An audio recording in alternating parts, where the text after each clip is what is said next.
பண்ணாரு. சார் இந்த மாதிரி ஸ்டேஷன்ல போய் இது கொடுக்கணும், அப்புறம் கலெக்டரேட்ல போயிட்டு இந்த மாதிரி வந்து லெட்டர் கொடுக்கணும் அப்படிலாம் சொல்லும் போது புதுசா இருந்துச்சு. ஆனா அது எல்லாமே முன்னெடுத்து பண்ணோம். ஆனா எங்களுக்கு என்ன டவுட்னா, ஆனா எல்லாரும் வருவாங்களா, எல்லாருக்கும் அந்த உணர்வு இருக்குமா அப்படின்லாம் ஒரு டவுட் இருந்துச்சு.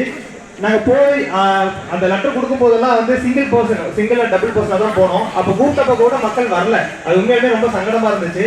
ஏன்னா நம்ம முன்னோக்கி போறப்போ நிறைய அம்புகள் வந்து பாயும். ஸோ அப்போ வந்து நம்ம என்ன பண்ணோம்னா எல்லாத்தையும் வந்து ஃபேஸ் பண்ண முடியாது. ஏன்னா நமக்கு ஒரு ஃபேமிலி இருக்கு, நமக்கு ஒரு இது இருக்கு, நாளைக்கு நம்மள காதல் பண்ணுவாங்க. ஸோ இந்த விஷயம் எல்லாம் இருந்துச்சு. பட் அது எல்லாத்தையுமே தாண்டி அந்த எமோஷன் தான் முன்னாடி கொண்டு போச்சு. கொண்டு போயிட்டு நாங்கள் கொடுத்துட்டு எல்லாருக்கையும் டிஸ்ட்ரிக்ட் சார்பாக எல்லாருக்கையும் வந்து கண்டிப்பாக வரணும், கலந்துக்கணும் அப்படின்னு சொன்ன பிறகு மறுநாள் வந்து நம்ம கலெக்டரேட்ல வந்து ஒரு போராட்டம் நடத்தணும். அப்போ பார்த்தா எங்களோட அவுட் ஆஃப் 120 மெம்பர்ஸ் வந்து 90 மெம்பர்ஸ் வந்து போராட்டம் வந்தாங்க. அதுதான் எங்களுக்கு வந்து மிகப்பெரிய வெற்றியா இருந்துச்சு.